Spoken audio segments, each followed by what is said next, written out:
Philippine Coast Guard Scholar sa Australia Awards.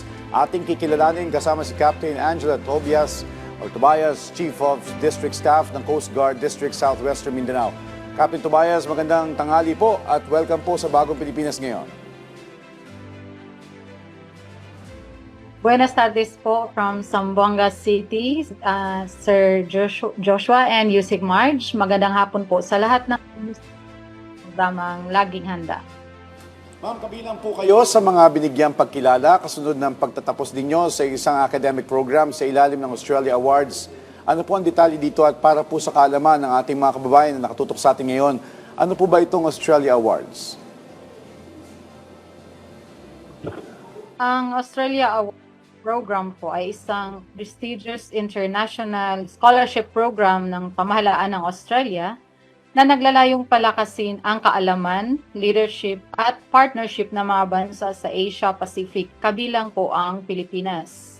Kami pong mga scholars ay tinatawag na scholar para sa bayan. Nagsisilbing tulay upang maibalik sa ating bansa ang mga natutunan at karanasan mula sa Australia para sa mas malawak na kapakinabangan ng sambayanan.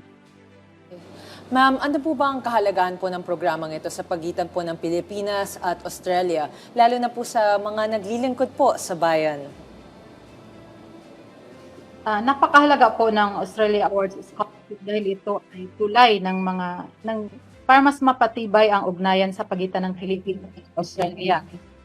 Para sa mga katulad ng public servants, nagbibigay ng isang oportunidad na matuto ng best practices sa ibang bansa at maibalik ang mga kaalamang sa ating serbisyo publiko. Sa Coast Guard po, nakakatulong ito sa pagpapalakas ng professionalism, leadership at higit pa rito, itataguyod din nito ang diversity and inclusion, survivor-centeredness, trauma-informed decision-making at cultural sensitivities. Ang mga prinsipyong ito ay mahalaga upang masiguro na ang ating serbisyo ay hindi lamang epektibo, kundi makatao, patas, at may malasakit sa bawat Pilipino. Okay. Kaya kung ikumpara po natin ang Australia Awards Scholarship Program, ito ay kakaiba dahil hindi nagtatapos sa graduation ang suporta ng gobyerno. Mayroong aktibong alumni network na patuloy na nag-uuwi sa mga scholars.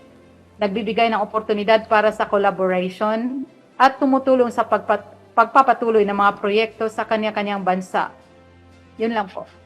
Alright.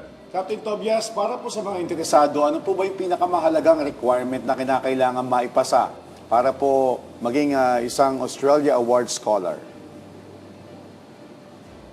Bukod po sa academic qualifications at English language proficiency, ang pinakamahalagang requirement ay ang malinaw na re-entry action plan. Ito ang plano kung paano mo ibabahagi at gagamitin ang natutunan mo sa Australia para sa kapakinabangan ng Pilipinas. Nung ako po ay nag-a-apply, simple lang ang aking naging re-action plan na sinab noon sa committee. Ito ay nakatuon sa kapakanan ng kababaihan during the conduct of humanitarian assistance and disaster response operations ng Philippine Coast Guard. Pero dahil po sa mga natutunan ko, pinalawak ang aking re-entry action plan at kasalukuyang nire-revise ko po ito para maisulong ang diversity at inclusion, survivor-centeredness, trauma-informed decision-making at cultural sensitivities sa ating mga polisiya, interagency collaborations at maging sa mga operations. Okay, maaari niyo po bang ibahagi sa amin ang inyong mga karanasan habang nag-aaral po kayo sa Australia? Ano po ba yung mga naging contribution ninyo? Lalo na bilang kauna-unahang student representative po ng University of Wollongong's Innovation Campus. Napakaganda po ng aking karanasan sa Australia bilang kauna-unahang ng Innovation Campus ng boses para sa mga katulad ng mas maayos na pag-aaral, pati na rin sa mga politika ng universidad. Mahalagang banggitin na mula pa noong 2018 nang mabuo ang Student Advisory Council. Last year lang po nagkaroon ng representasyon ang Innovation Campus. bagamat isang oras lang ang layo dito mula sa main campus ng university, hindi ito naging well represented dahil karamihan ng student activities at policy discussions ay nakasentro sa main campus. Aktibo rin po akong nakibahagi sa Safe and Respectful Communities Initiative na nagtataguyod ng diversity, inclusion, cultural sensitivities at student welfare mula sa perspektibo ng isang international student.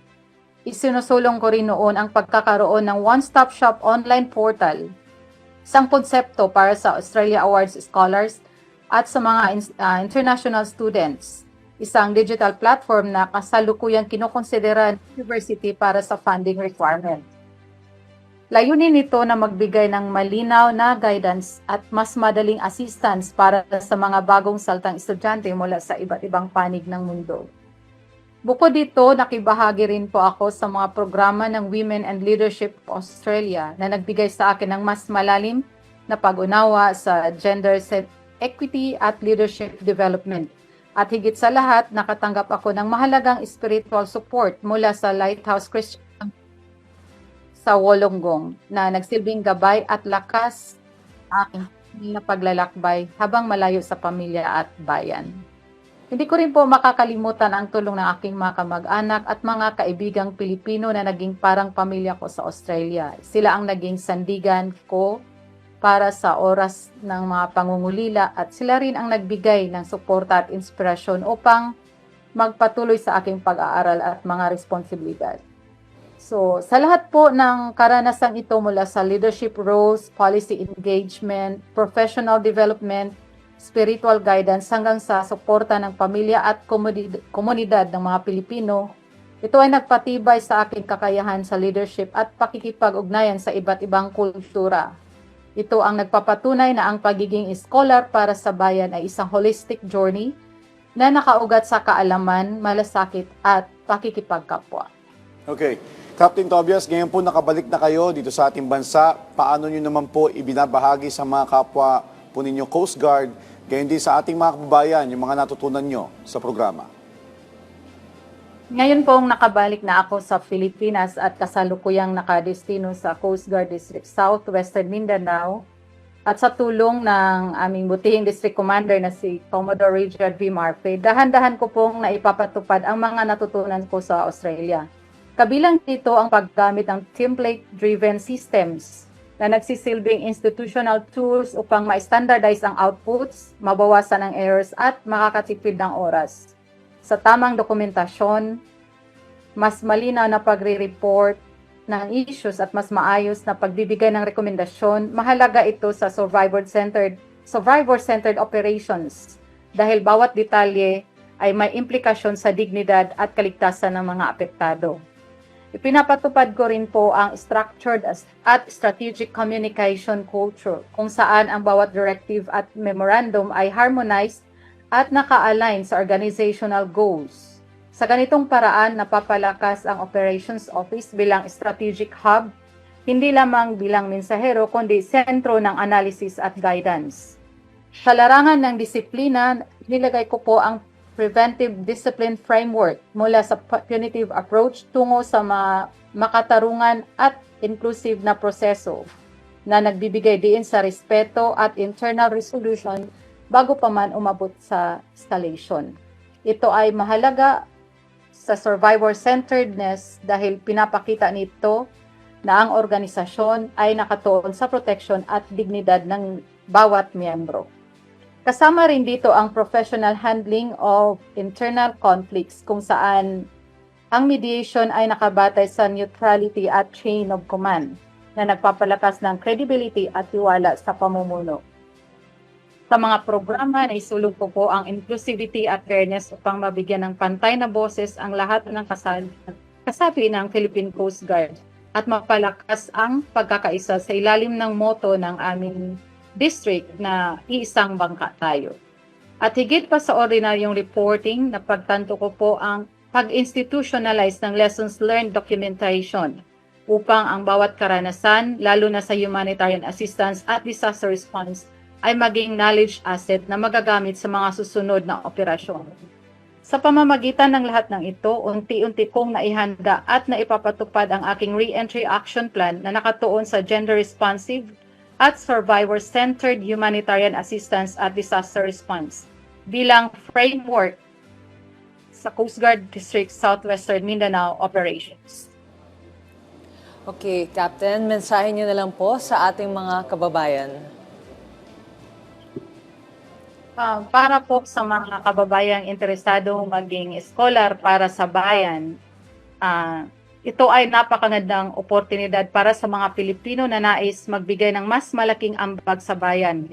Ang payo ko po, huwag matakot, mangarap, maghanda ng mabuti at maglatag ng malinaw na plano or re-entry action plan kung paano ninyo gagamitin ang scholarship para sa kapakinabangan ng ating bansa. So, for the 2027 intake po, hanggang April 30 na lang po ang submission of entries.